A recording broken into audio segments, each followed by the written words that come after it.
Right. No, but I mean, I believe in lift every voice. That's the first time I ever heard Sister Claudia. First time I ever met her. I had read about her coming out of Union Theological Seminary, where I am right now. I've taught since 1977 when I first began teaching. And it's a beautiful thing that she's out there. I know very little, if not anything, about her party.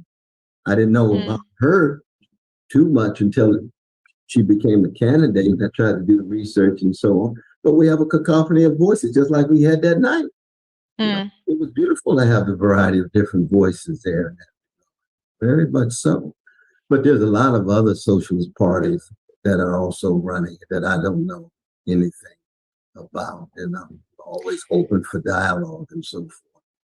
I mean, I think this is the concern, whether it's Green Party or Socialist People's Party or whatever it is. I do think that if we're looking at this campaign as having the benefit of creating some scaffolding for a movement, knowing that that was one of the advantages of Bernie 2016 and 2020, that it brought a lot of people in and brought people not just to the polls, but engaged them on various issues in a way that hadn't been engaged before because he expanded the limits of the possible. One of the critiques of Bernie in both of those years was that he then shut down the organizing machine. And there have been critiques of how our revolution and some of the organizations that lasted longer than the tenure of the campaign were run and then ultimately kind of fell apart. And so I do think people are looking to something, if, you know, whether it's a party system, whether it's an organization like Our Revolution, something that it feels they can contribute to that will outlast a campaign cycle. And as imperfect as the Green Party might have been as a vessel for that, I do wonder if you have given thought to what it looks like. Where does all the energy that you hope goes into your campaign go when it's over? Presuming, of course, that you don't win. And we're all, of course, hoping that you do. Right. But I appreciate it. No, because I'm running to women and I'm running to witness at the same time. But part of it is a matter of just trying to create new possibilities, not just for new institutions and infrastructure. I mean, if they wanted to join the Black Alliance for Peace, that's a beautiful thing. Join Black Agenda Report for Young, that's a beautiful thing. Join a whole host of organizations that are out there. These are pre-party formations. They're not parties. They need strength. They need support. They could join other socialist parties. That's fine. Socialist alternative, that's fine. Very much so. But I don't believe that I have to be head of a party or head of a pre-party formation as if I'm the only one that can enable that infrastructure. I intentionally watched this interview late. I intuitively knew that I would have a lot of critique if he talked about his decision-making with the Green Party, because don't want to appear like I'm now completely against Cornel West, but I'm just saying it looks terrible. I don't see this getting better by every interview. Like this interview, at least this first, 15 minutes or so, 20 minutes or so, is very underwhelming. It's very, I mean, the content. Now, I'm not saying Bree's doing something wrong. I'm talking about, I should say it a different way, not the interview. But what's coming from Cornel West is just terrible bullshit. We had a chance. The guy who has the ability to galvanize tens of thousands, if not hundreds of thousands, if not millions of people, is saying, I don't have that sort of pull. Dr. Cornel West, let's look at just evidence. What type of articles were coming out when you were running as a Green Party candidate? What type of segments were corporate media whose funders are pharmacy weapons manufacturers? These are the top of the top that are concerned about your campaign, that you say now you don't have that power or you don't have that ability, capacity, whichever word you want to insert here. Revolutions need revolutionaries as heads, and he's just not that. So this, because Nick said, it feels like this campaign now that we've all see what it is, we were trying to skip a step. And the thing is, this campaign as a Green could have possibly been a step skipping. It could have. Where he's doing now, like, stop pretending. And then he trying to throw Ralph Nader in this nonsense.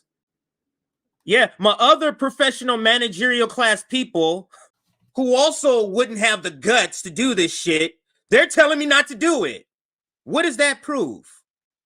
So let's quickly analyze this. This was supposed to be an introduction, and like, meaning before my show, just to give you something to watch. And then I see what this Dr. West is saying, and I'm like, oh shit, I got to insert this shit here. This is nonsense. And you can see it on his face that he know this is nonsense, that he know this is cowardice. It is my sincerest pleasure to welcome presidential candidate Dr. Cornel West back to the podcast. Welcome back. Always a blessing to be in conversation with you in these very grim and dim times. We got to be steadfast. We got to be strong. Yeah, so of course we're recording this just a few days on the Tuesday after the Hamas attack on Palestine and in Israel and the consequent fighting and retaliation. And we're going to get into that more in detail later in the episode. But I did want to first address some big kind of electoral political news that has come up with respect to your campaign.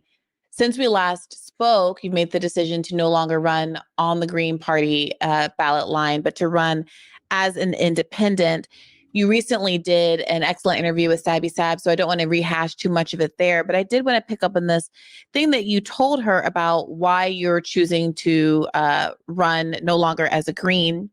That you felt somewhat encumbered by some of the kind of technical obligations that earning the Green Party endorsement would ask of you, which included a number of internal debates. Is that right, to secure the nomination?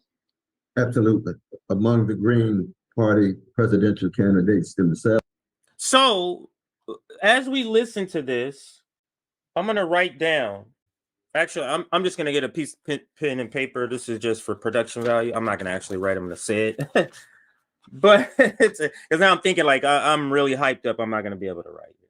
Let's take in account what he's going to say met the level that was so egregious that it met the level where he had to leave an establishment outside party. This is a post-duopoly party that is the Green Party. Whatever flaws they got, sir, this is an outside party. So being post-duopolis, being non-establishment, what is the best way to influence? That's what a third party's target is. It's not to win a campaign. The third party's target in the beginning or in the infant stages of a third party is to influence the two dominant parties or whatever parties are in power. That is the point. That is the singular, if not the top goal, if there's other goals, of a third party, is that nothing supersedes that. Now, then the question becomes, how do you be the biggest threat you can be to the existing power structure? How do you do that in an election? Isn't it by being on as many ballots as possible? Now, it's a given. I think we can all grant this part right here. It's very hard to get on ballots. You need lots and lots of signatures. Doesn't matter if the threshold's high or low, you need signatures. So, to affect the third party, the two parties the most, in the election, we determined you must be on the most ballots you can be on, including, if not in particular, swing states. In 2016, the Green Party, this is with Dr. Jill Stein, I believe they were on 44, 46 states? It could have been up to 48. It's in that range. In 2020, I believe it was 42 or 44.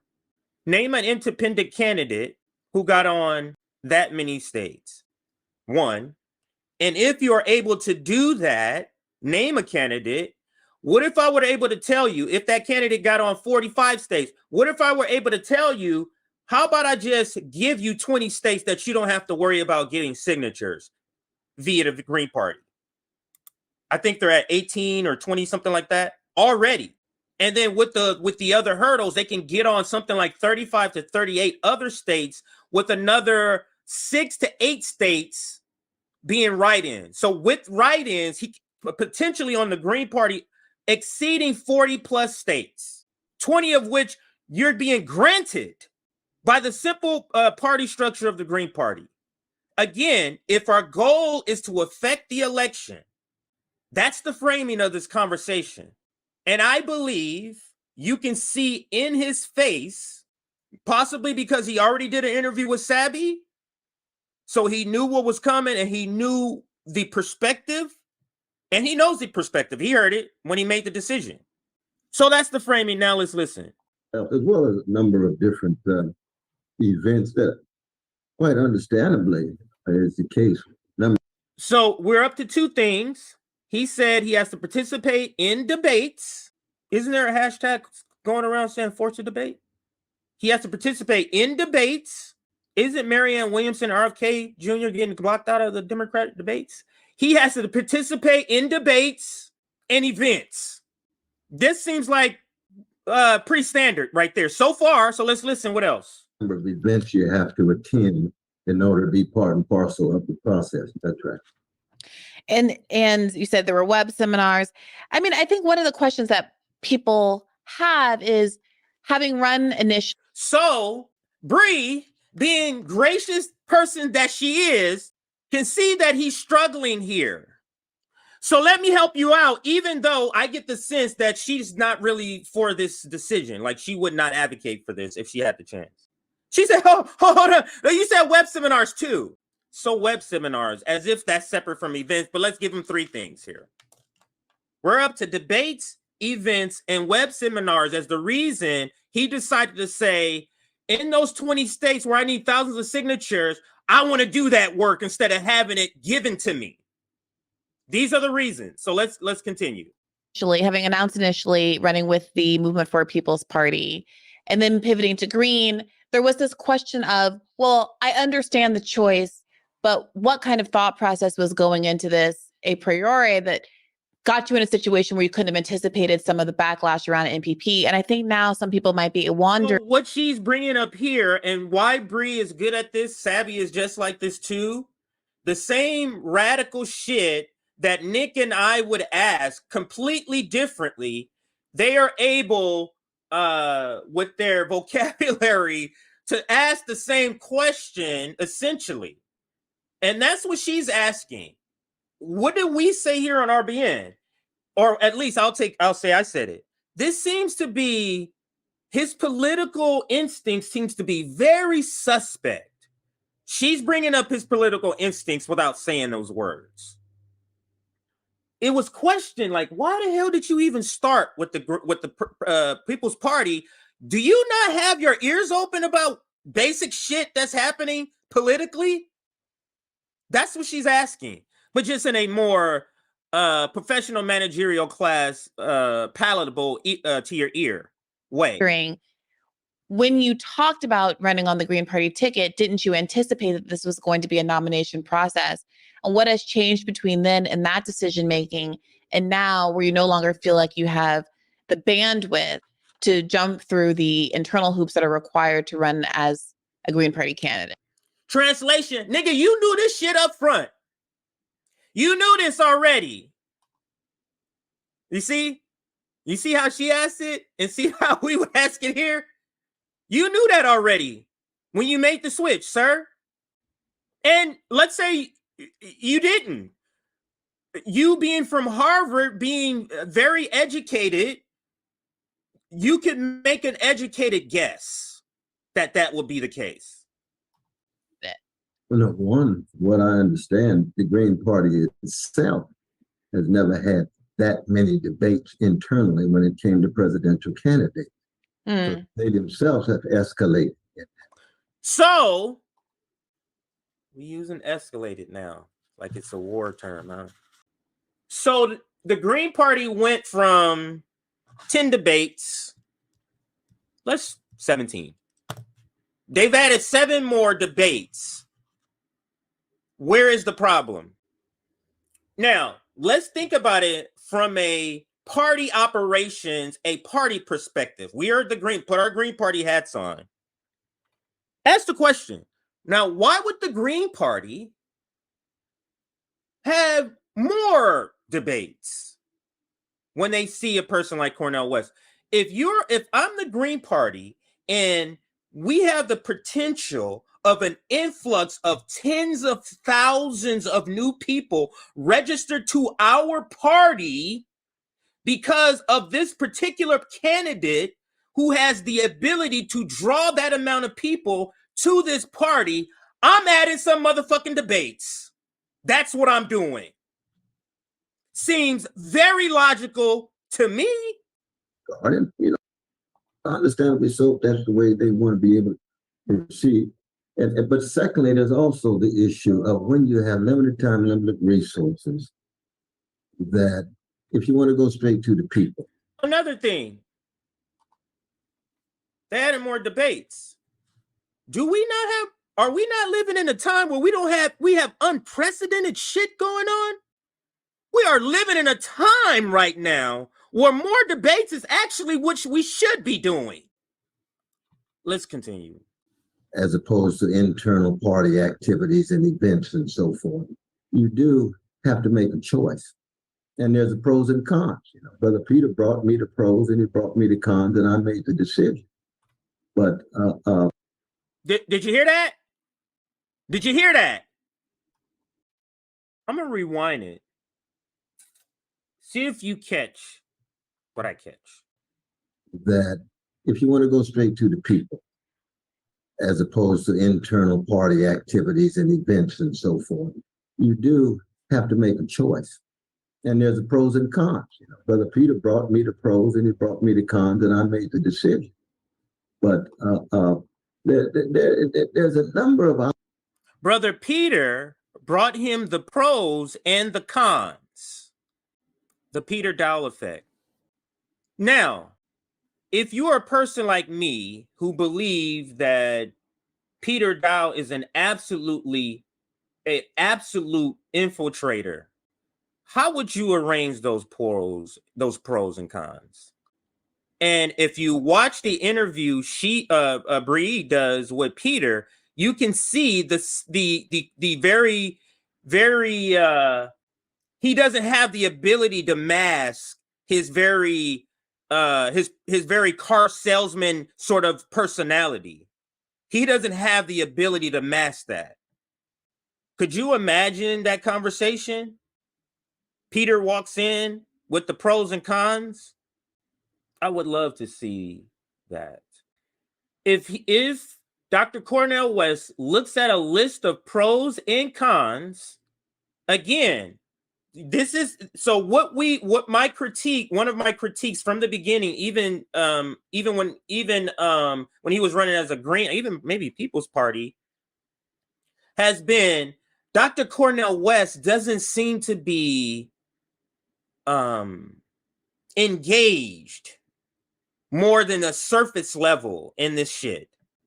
So Peter brings him a list of pros and cons. After looking at that list, the decision was made, he's saying by himself, for a person who doesn't really know the pros and cons, to believe that they made the decision on their own while looking at somebody else's determinations of what's a pro and a con is astonishing to me. You are looking at somebody else's opinion to form yours, and you're saying to yourself, you made that decision. Could you imagine that conversation? Could you imagine that conversation? The used car salesman, Peter Daou, convincing, it's not questionable, he has convinced you to leave the Green Party based off his list and cons that he believes he made his own decision from. What we have in Dr. West is a person who has a tremendous ability to analyze empire. He has a tremendous ability to articulate that analysis. And he has a tremendous ability to be in different spaces, from academic to worker to whatever. I don't want to keep going on, but he has that ability. But he does not have the ability to be in a candidate. He doesn't want to do this. It's clear this guy does not want to do this. It's clear that he was talked into something by Nick Briahna, another used car salesman. It's clear he was talked into something, was with the small party, nothing really going on. It's the People's Party, remember? So they ain't got debates and shit. He's like, oh, okay, I can do this. So he begins to go on to network TV, and they go, wait a minute, People's Party, people, and he finds out some stuff. So he has to switch. Remember, he never really wanted to do this. He switched between parties to the Green Party because of what he's hearing about the People's Party. But now he's on a real party that has real shit going on. All right, let's play. Obstacles. There's a number of impediments. And I mean, the Green Party provides tremendous access to ballot status in states. That was one of the attractive things when Sister Jill and Brother John Briahna came to me. You got 18 right away. So on one side, you have Jill Stein and a Jamu. On the other side, you have Peter Daou. Oh man, that is so anticlimactic. I had to let that sit with me there. You're going from a Jamu and Jill to Peter. A person who has no understanding, not really engaged in politics and the inner workings. You get what I'm saying? He's not going to know. These are terrible decisions made. And I don't know if they're intentional. I'm beginning to think now they're intentionally terrible. Way, there's a chance you could move quickly to 33 and 34. And you said, my God, that's serious business. But then you begin to look at some of the negative side of this thing and all of the different kinds of tensions and strife, not just within the party, but tensions. Let me add this: tensions and strife. Sure. Okay, so we're up to debates, events. These are all the problems. Debates, events, webinars. Then he starts to talk about abstract shit. Obstacles, impediments, tensions, and strife. That's the list. the cross-party campaign. It became, I can't go into all the details right now. Someday somebody will write a book about it, I'm sure. But it's something that is just too tight. I got to be able to go directly to the folk, and I've got to be able to be free enough that I can get.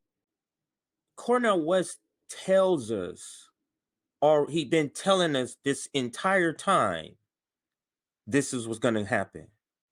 And he continues to tell us that this decision-making is going to continue to happen. Every time he uses this phrase, I'm a jazz man. I improvise. This is what he's talking about.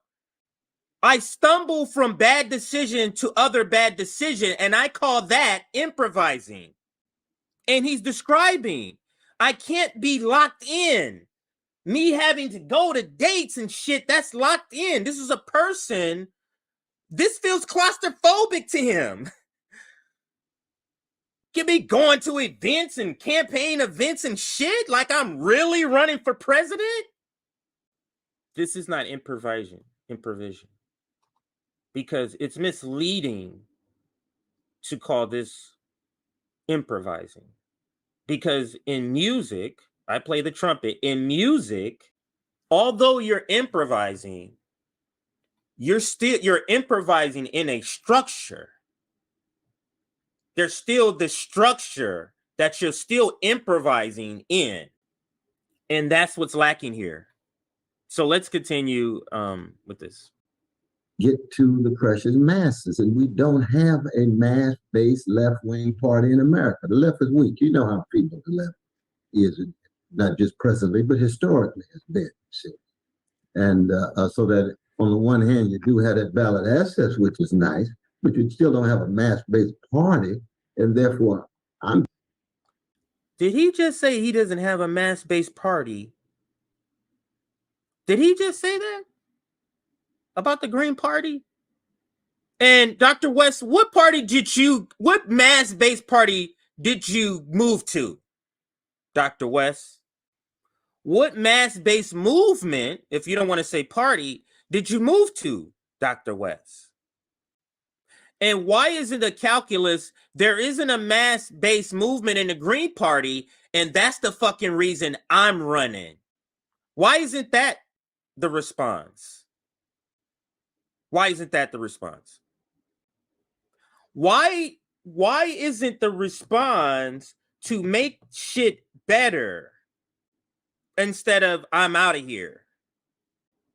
All the things, Dr. West, we sat here and told you that's what you were here for, sir.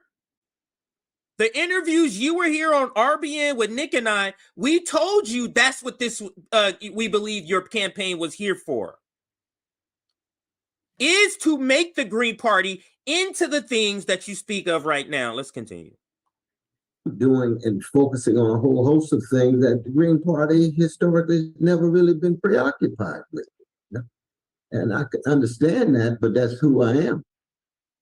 So I did hear you say that one of your concerns was also that as you're going around the country and talking specifically to historically marginalized communities, whether it's Black voters or Indigenous voters or what have you, excuse me, that they have never heard of the Green Party. They don't have familiarity with the Green Party.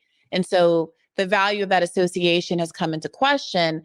And I did want to ask you about that because my understanding was that part of the value of you running as a Green was also to change that. If there are people who do know you, even if they don't know Greens, and have such a respect like he doesn't know this? For your advocacy and your record and your scholarship and your integrity over the years, then isn't that a benefit to doing exactly what you, filling the gap that you just described of the left not having a major party to rally around? What do you make of losing the advantage of helping to grow the Green Party as a major left party by attaching your name to it? No, I agree. I don't think I'm that powerful, my dear sister. I think to me, his body language at this point is indicating the jig is up, bro. The jig is up, bro. This is bullshit. This is bullshit right here. Because my understanding was that part of the value of you running as a Green was also to change that. If there are people who do know you, even if they don't know Greens, and have such a respect for your advocacy and your record and your scholarship and your integrity over the years, then isn't that a benefit to doing exactly what you, filling the gap that you just described of the left not having a major party to rally around? What do you make of losing the advantage of helping to grow the Green Party as a major left party by that lean back? That's the face and the movement of a man who did not think of this. So this was not on no pros and cons list right here. He's like, damn, that's a fucking good point. That's a fucking good point. Damn. Why was nobody in the room advocating this when I made my decision? That's how I'm reading this. That's a fucking good point. God damn you, Peter. God damn you, Peter. Why didn't you tell me this? Attaching your name to it. No, I agree. I don't think I'm that powerful, my dear sister. You mean to tell me that's not his reaction? That's why he doesn't have a well thought out academic answer for that. You mean to tell me that's not exactly, I'm not right on with that? And you can hear it in his answer. Oh, yeah, no, I agree. Because he's this is like the first time I'm here. He's like, God damn you, Peter. This was not on the pros list, Peter.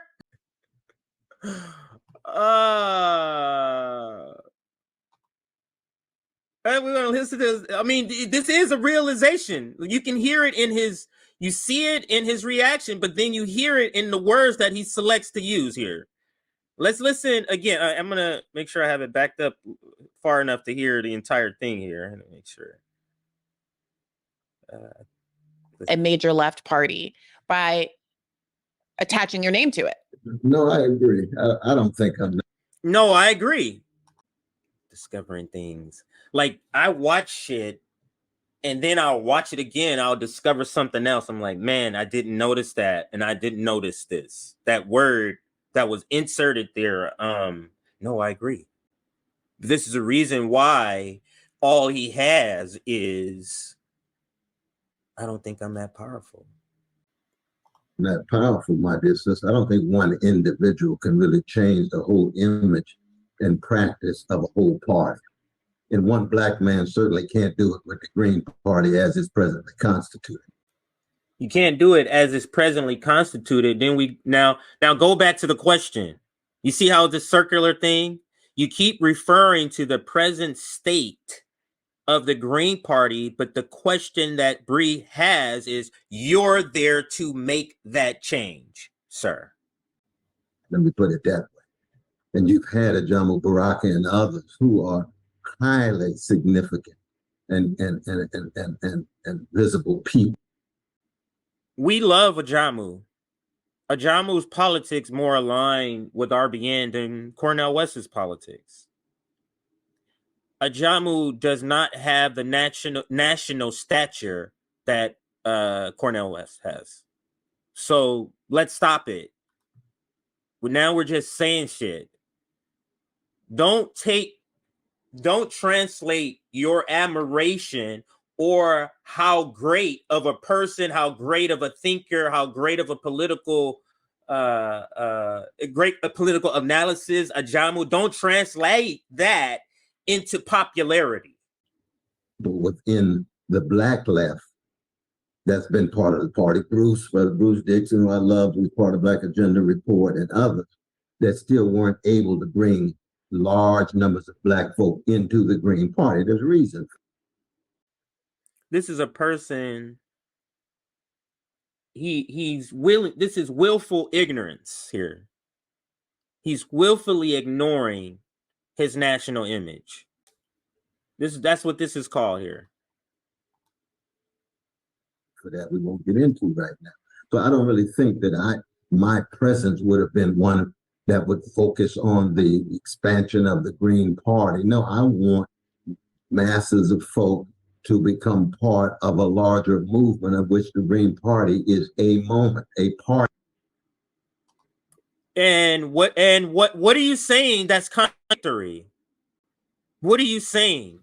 The movement people would simply just register as Green Party people. That's how it works. It wouldn't be the other, or maybe, and I wouldn't mind it the other way around, but it's basically going to be people who is for the movement who are saying we have a person in our movement running, this is a very common thing that movements do.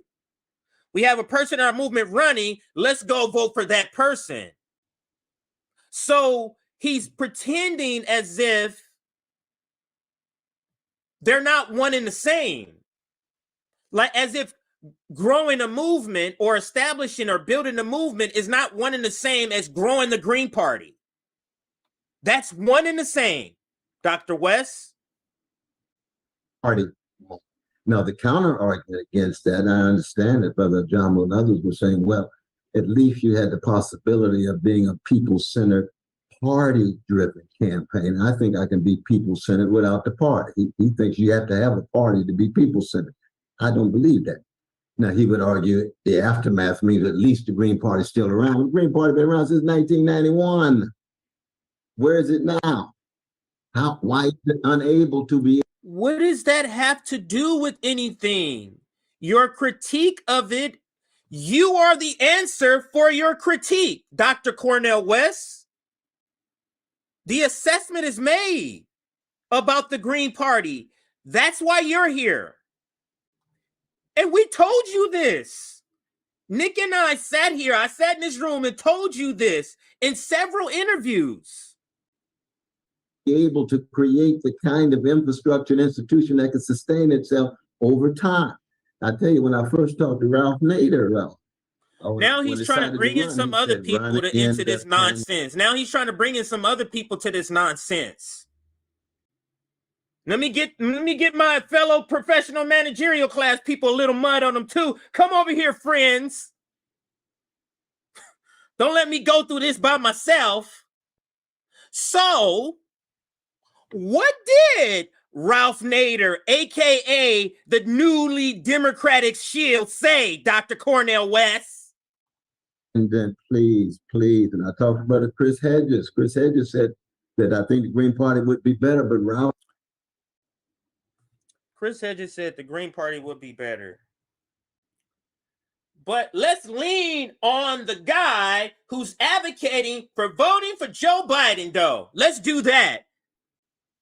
And Ralph Nader's assessment of the Green Party when he ran over 20 years ago?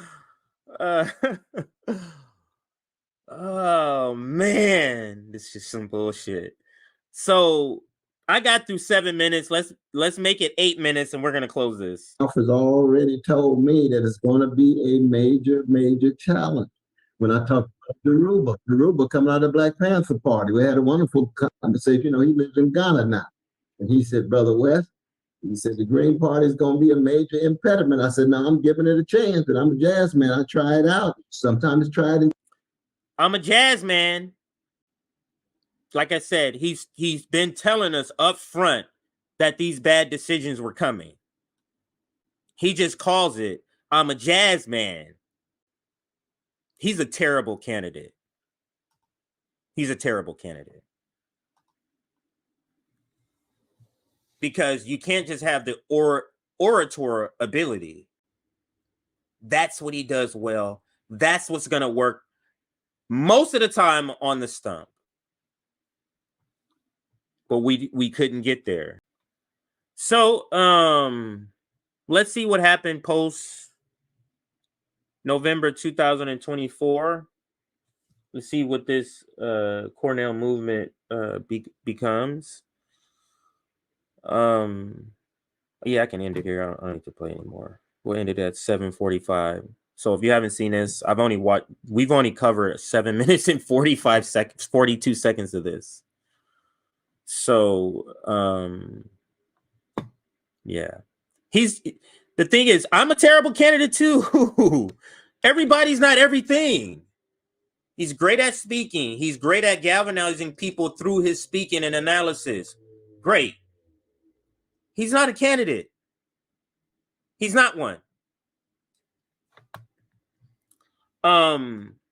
And that's no shame. I'm not a candidate. Nick will tell you all the time he's not a candidate. Rome will tell you he's not a candidate. We're not candidates for different reasons, but everybody's not everything. I'm not a candidate either. He's not that. He doesn't want that fight.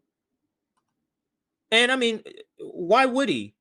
Why would he? Why? I mean, I guess you know what? I'm not even gonna go down that way. So